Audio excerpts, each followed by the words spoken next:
Jay here for Stretford, Paddock. This is the Paper Talk. As you can see, I'm in my kitchen in not so sunny Salford. Actually, it's all right, the weather outside, although my mood is pretty grim, as I'm sure yours is too, following United's exit from Europe last night at the hands of Bayern Munich, losing 1-0 at Old Trafford. I mean, let's be honest, the game, the European adventure, if you can call it that, was over before the Bayern Munich game, really. We went out when we lost to Galatasaray at home and to Copenhagen in the way we did away from Old Trafford, and the game against Galatasaray as well, away from home. It was a culmination of results, really. And if you score 3 goals away from home 3 times in the Champions League and you don't win any of those games, then you're asking for trouble. And it's just been really deflating this season to have so much expectation going into the Champions League and to go out in the way we did with 1 win and a draw, I think, out of the 6 games. I think it's our lowest Champions League points tally ever. And the pressure's mounting. The pressure is piling on Erik ten Hag. I don't want to go too much into the game in terms of analysing it and stuff like that. I was there at Old Trafford last night. I took my lad, bless him. He was gutted. He wanted to leave as soon as the Bayern Munich goal went in. I don't blame him. But I'm sure you've seen the reaction from Andy Tate, from Joe and everyone else.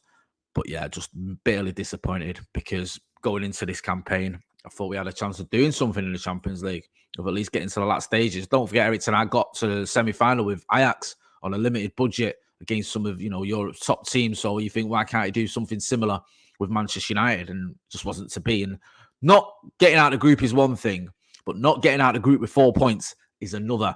And the pressure is on Erik ten Hag, coming off the back of that 3-0 defeat at home to Bournemouth, and with that trip to Anfield looming. I worry for the manager, because if it was up to me, I'd stick with him. I think we need to stop this cycle of getting rid of managers all the time. I do get annoyed sometimes with the players' attitudes. Not all of them, but sometimes I do think there's certain players who are just thinking, this manager ain't going to be around for a lot longer anyway. So it just sort of confuses me how we think we can keep changing managers and seeing the results we're getting, seeing how we're failing, and think that's gonna work again. I understand there are limits. You can't keep losing games as Manchester United manager. I've been saying that since I was going to games. Like, you can't keep doing it.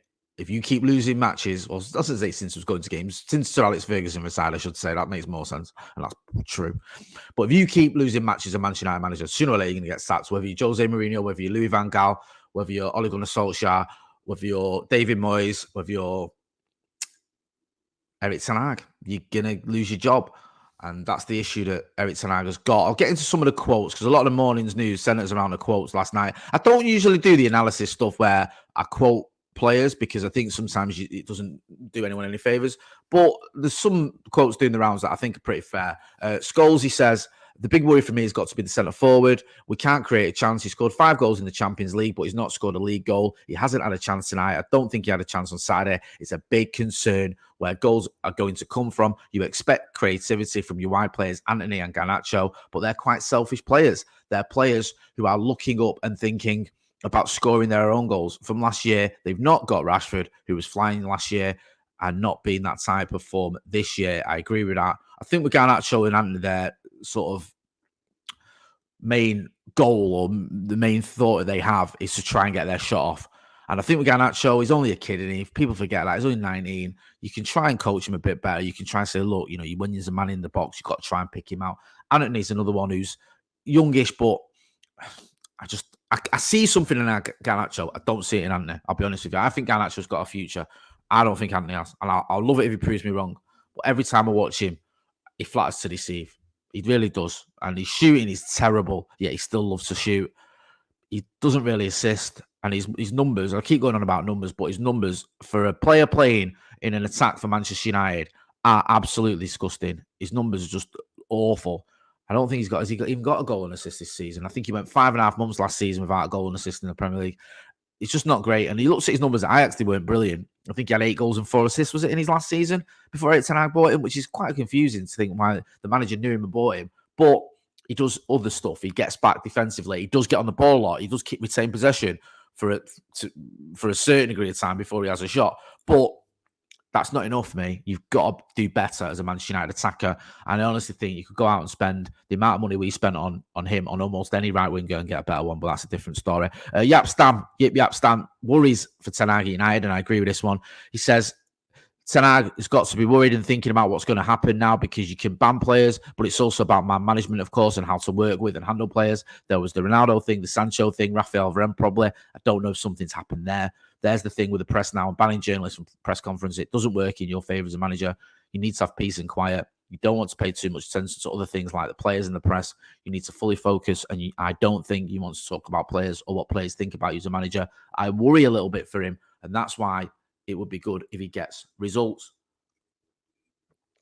I'm not overly fussed about the banning journalists thing. I think it's kind of come and went now, that one. And also the Sancho thing, I think it's on Sancho. The Varane one's a little bit different. It's what has gone on there. There's still a little bit of intrigue. Back in the squad now, obviously, last night. But yeah, I'm not overly concerned about what's going on in terms of journalists, and even some of the player stuff isn't the end of the world. But the results, man, you've got to get better results. You can't keep losing matches. I know I'm a broken record. Forgive me, but it's true. Erik Ten Hag, he gave this assessment after last night. There are still many things to play for, and now we can focus, of course, on the Premier League. And this is the level we want to play. So we have to give every effort in to be in the top 4 next year, back in the Champions League. Then, of course, we have the FA Cup. So there are so many things to play for. I looked to my team, and we had, I think, the opportunities where we were in winning positions. I think he's talking about Copenhagen, Galatasaray. We scored many goals, but then also you have to see we gave it away sometimes by individual errors, but not one player, but by more players. Not every time the same. They give the opponent opportunities to turn. We also had very good spells in games, but we have to do better. The facts are we do not have enough points. We are disappointed as a group. As a manager, I am disappointed. We should have done better. So he's holding his hands up. He was getting a bit of pelters last night, Erik Ten Hag, because of one of the quotes that was doing the rounds about him saying that he thought we did very good. He said we made mistakes, some individual errors from more players. In the end, it's not good enough. Today, the performance was very good. We didn't deserve to lose, but we lost the game. I don't know if he's just being a little bit kind towards his players there. Someone would argue he's being deluded. I don't think the performance was very good. I thought it wasn't as bad as it's been against the likes of Bournemouth, but I don't think, and you've got to remember who you're playing against Bayern Munich, but I wouldn't call that a very good performance last night. I don't think when you create, one chance was it, or have one shot, you can call that a very good performance. That's just me. Get involved in the comments and let me know if you disagree or agree. Fabrizio Romano says, exclusive, Eintracht Frankfurt lead the race to sign Donny van de Beek on loan from Manchester United. Talks are advancing. Understand Girona also asked for Donny on loan, but offering different conditions at this stage. Time for decisions soon. Donny will leave United. I mean, one of the most disappointing signings we've ever made. Not all his fault. Don't know why we bought him. Was a Ballon d'Or nominee, part of the Ajax team I mentioned earlier, and has done nothing in a United shirt, really, has he? And you can say, well, he's not been given a chance, but I think even when he has been given chances, he hasn't done out for me. That makes me think he's a Manchester United player. You may disagree. Get involved in the comments.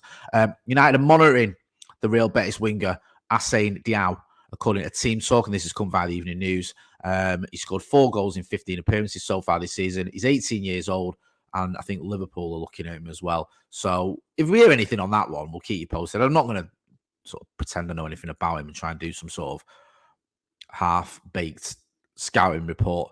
But yeah, it's looking pretty grim at the minute, isn't it, for Manchester United? We've got that game against Liverpool on Sunday. We're going to be there for that, for the watch-along, so make sure you join us. Also, if you can get over to Dublin on the 28th of December, we're going to be there. Me, Steve, McCullough, Joe, and Wes Brown as well, the hardest man in all the town. Tickets are available, so click on the link in the description and come over to Dublin if you can, or if you're already in Dublin, come and see us. We'll have a laugh, we'll have a meet-up and all that stuff as well, and then we'll put on a live show. It'll be good. We did it there last year. It was one of the best nights I've ever had. Certainly a lot better than last night. I'm going to leave it there. Excuse me, my voice is going. This has been the Paper Talk in a pretty cloudy Salford. Thanks for watching.